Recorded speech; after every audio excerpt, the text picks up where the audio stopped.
بسم اللہ الرحمن الرحیم یا ایہا الذین آمنوا اتقوا اللہ ولتنظر نفس ما قدمت لغد واتقوا اللہ ان اللہ خبیر بما تعملون۔ اے ایمان والو، اللہ سے ڈرتے رہو اور ہر شخص کو دیکھنا چاہیے کہ اس نے کل یعنی آخرت کے لیے کیا سامان بھیجا ہے، اور ہم پھر کہتے ہیں کہ اللہ سے ڈرتے رہو، بے شک اللہ تمہارے سب اعمال سے خبردار ہے۔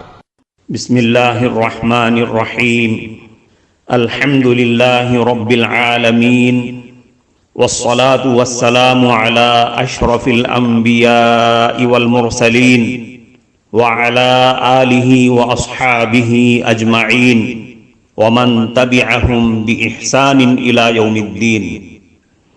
قابل صد احترام حضرات شائقین و شائقات سچا پیغام، السلام علیکم ورحمۃ اللہ وبرکاتہ۔ آج کی محفل میراث النبی کے نورانی پروگرام میں آپ کا استقبال ہے۔ اہلا و سہلا مرحبا۔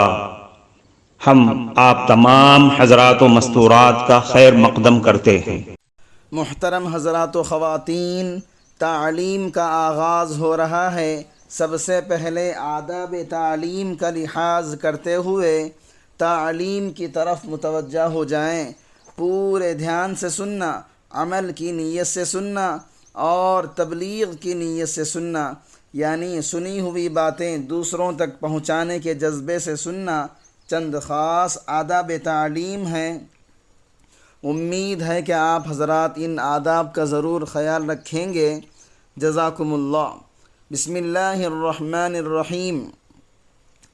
محرم کا مہینہ چونکہ شروع ہونے والا ہے، جو اسلامی سال کا پہلا مہینہ ہے، اور یہ مبارک مہینہ ہے، اور اس میں 10 محرم کا دن بڑا مبارک دن ہے، اس لیے مناسب معلوم ہوتا ہے کہ اس کے بارے میں کچھ بیان کر دیا جائے، تاکہ جو باتیں یا فضیلتیں اس کے بارے میں ثابت ہیں ان پر عمل ہو جائے، اور جو باتیں لوگوں نے اپنی طرف سے ایجاد کر لی ہیں، گڑھ لی ہیں، اور اپنی طرف سے انہوں نے بنا رکھا ہے، اختیار کیا ہوا ہے، ان سے بچا جائے، اور اگر غلطی سے ان پر عمل ہو گیا ہے تو اس پر توبہ کر لیں اور آئندہ مکمل طور پر ان سے بچیں۔ محرم کا مہینہ اسلامی مہینوں میں پہلا مہینہ ہے، اور اسلامی سال محرم سے شروع ہوتا ہے اور ذی الحجہ پر ختم ہو جاتا ہے۔ سال میں 12 مہینے ہوتے ہیں، ان 12 مہینوں میں سے 4 مہینے اشہر حرم یعنی محترم مہینے کہلاتے ہیں۔ یوں تو 12 کے 12 مہینے اللہ کے بنائے ہوئے ہیں۔ جب اللہ پاک نے آسمان اور زمین کو بنایا تھا تو اس کے ساتھ ہی اللہ نے سال کے 12 مہینے بھی بنا دیے تھے۔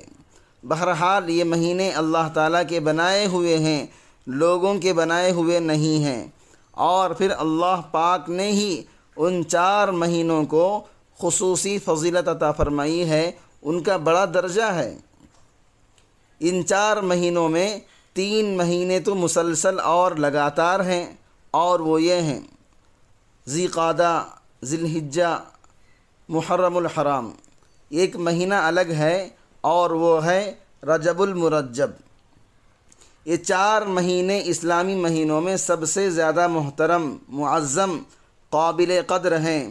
حضرت آدم علیہ السلام سے لے کر حضور صلی اللہ علیہ وسلم کے زمانے تک آسمان سے جتنی بھی شریعتیں نازل ہوئیں، ہر شریعت میں، ہر نبی کے زمانے میں ان 4 مہینوں کو محترم قرار دیا گیا ہے۔ ان کے محترم بنانے اور بتانے کا مطلب یہ ہے کہ 4 مہینوں میں زیادہ سے زیادہ اللہ پاک کی عبادت کی جائے، اور زیادہ سے زیادہ نیک کام کیے جائیں، اور زیادہ سے زیادہ گناہوں سے بچنے کا اہتمام کیا جائے، یہاں تک کہ پچھلی شریعتوں کے اندر ان 4 مہینوں میں لڑنا بھی حرام تھا۔ جنگ و جدال اور کفار سے جہاد تک ممنوع تھا، سال کے 8 مہینوں میں جہاد ہو سکتا تھا، لیکن ان 4 مہینوں میں کفار سے لڑنا بھی حرام اور ممنوع تھا۔ اس سے آپ اندازہ کر لیں کہ یہ مہینے کس قدر قابل قدر اور محترم ہیں۔ سرکار دو عالم صلی اللہ علیہ وسلم کی تشریف آوری کے بعد آپ کی شریعت میں بھی ان کا احترام باقی رہا۔ اعوذ باللہ من الشیطان الرجیم، بسم اللہ الرحمن الرحیم، ان عدت الشہور عند اللہ 12 شہرا فی کتاب اللہ یوم خلق السماوات والارض منها 4 حرم۔ جو آیت میں نے ابھی تلاوت کی ہے اس میں ان کا احترام ہونا بیان کیا گیا ہے۔ البتہ اس شریعت میں ایک حکم منسوخ ہو گیا ہے، وہ یہ کہ پچھلی شریعتوں کے اندر ان 4 مہینوں میں کافروں سے لڑنا حرام تھا، حضور صلی اللہ علیہ وسلم کی شریعت میں حلال ہے، لیکن ان کا محترم ہونا، قابل قدر ہونا اب بھی باقی ہے۔ ان کے قابل احترام ہونے میں اس طرف اشارہ ہے کہ جو آدمی ان 4 مہینوں کے اندر نیک کاموں کی طرف خصوصی توجہ دے گا اور عبادت کی طرف خاص دھیان دے گا، اللہ کے ذکر میں لگے گا، گناہوں سے بچنے کا خصوصی اہتمام کرے گا، تو اللہ تعالیٰ اس کو سال کے باقی 8 مہینوں میں بھی اس کو زیادہ سے زیادہ نیک کاموں کی توفیق دیں گے، اور زیادہ سے زیادہ وہ دین کے قریب ہوگا اور اللہ کی رضامندی کے کاموں میں مشغول رہے گا۔ یہ بات ہمیشہ ذہن نشین رہنی چاہیے، جس طرح یہ ماہ عبادت کے لیے بطور خاص ہیں، اسی طرح گناہوں سے بچنے کے لیے بھی بطور خاص ہیں، کیونکہ جو زمانہ محترم ہوتا ہے یا جو جگہ محترم ہوتی ہے وہاں جس طرح نیک کام کرنے کا ثواب زیادہ ہوتا ہے، اسی طرح گناہ کرنے کا وبال بھی زیادہ ہوتا ہے۔ جیسا کہ رمضان کا مہینہ حضور صلی اللہ علیہ وسلم کی امت کے لیے خاص الخاص مہینہ ہے، اس میں نیک کاموں کا اجر بڑھا دیا جاتا ہے، اسی طرح رمضان میں گناہ کرنے کا وبال بھی بہت زیادہ ہوتا ہے۔ جس طرح عام بازار یا گھر میں گناہ کرنا گناہ ہے، لیکن وہی گناہ اگر کوئی مسجد میں آ کر کرے تو اور زیادہ سخت گناہ ہے، اور وہی گناہ خانہ کعبہ میں جا کر کرے تو اس سے بھی زیادہ سخت گناہ ہے۔ لہذا جو ان 4 مہینوں میں گناہ کرنے سے پرہیز نہیں کرے گا، خدا نخواستہ گناہ کرے گا، تو ان محترم مہینوں میں گناہ کرنے کا وبال بھی زیادہ ہوگا، جس میں سے ایک محرم الحرام کا مہینہ ہے۔ اس لیے محرم کے مہینے میں اور باقی 3 مہینوں میں بھی گناہوں سے بچنے کا زیادہ اہتمام ہونا چاہیے، جس کے نتیجے میں انشاءاللہ ایسے آدمی کو سال کے 8 مہینوں میں بھی گناہوں سے بچنے کی زیادہ توفیق ہوتی رہے گی۔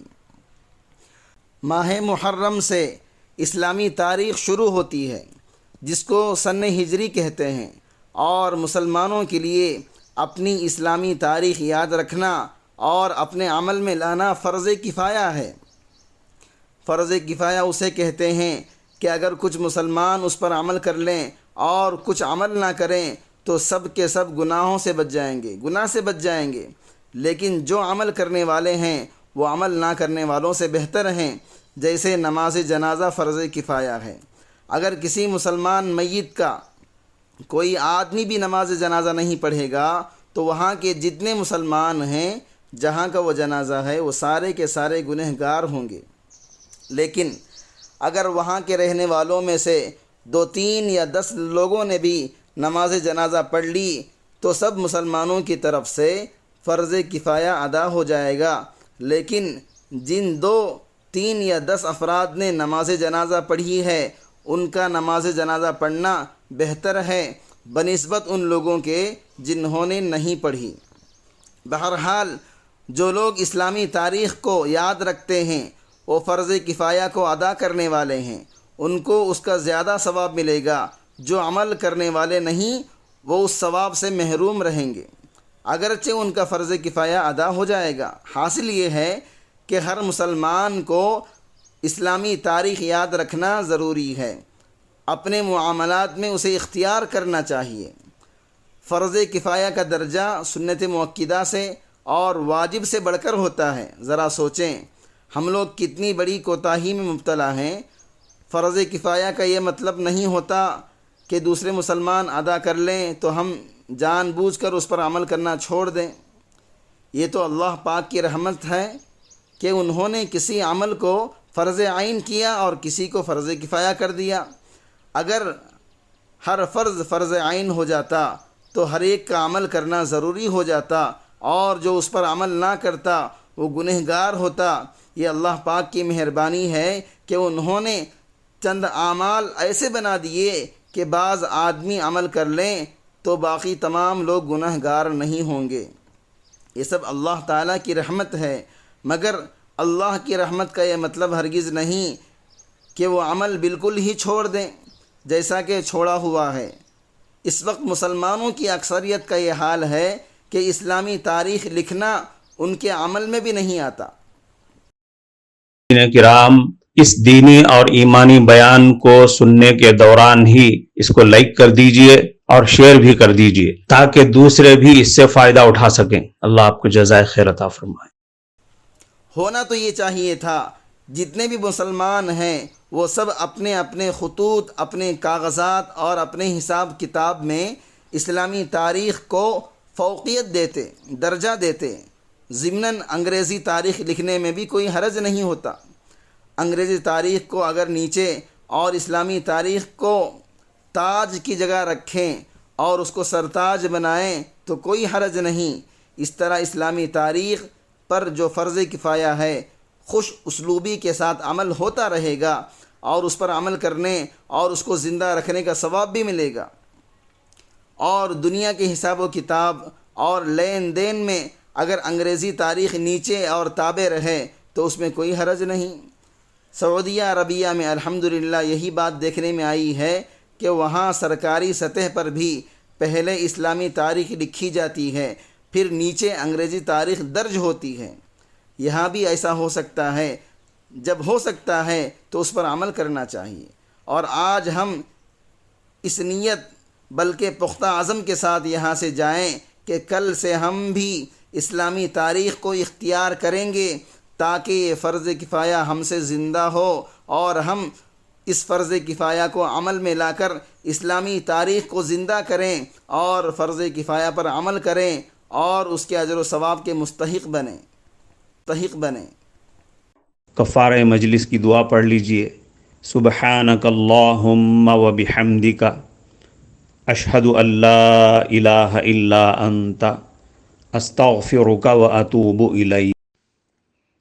معزز شائقین و شائقات سچا پیغام، آپ کو اندازہ لگ گیا ہوگا کہ یہ مضمون کتنا اہم ہے اور کس قدر فائدہ مند ہے۔ کم سے کم درجے میں سوشل میڈیا کے ذریعے سے بھی ہم اس کو زیادہ سے زیادہ شیئر کریں گے تو دعوت کے فریضے کی کوششوں میں ہم بھی اپنا کچھ حصہ ڈالنے والے بن سکتے ہیں۔ لہٰذا زیادہ سے زیادہ اس کو عام کریں تاکہ پوری دنیا کے ہندوؤں کی غلط فہمی دور ہو جائے اور انہیں یہ زمینی حقیقت معلوم ہو جائے اور وہ اپنے اصل مذہبی لیڈر پیغمبر آخر الزماں حضرت محمد الرسول اللہ صلی اللہ علیہ وسلم کو ماننے پر مجبور ہو جائیں اور کلمہ پڑھ کر آپ کے ساتھ ساتھ وہ بھی جنت میں جانے والے بن جائیں۔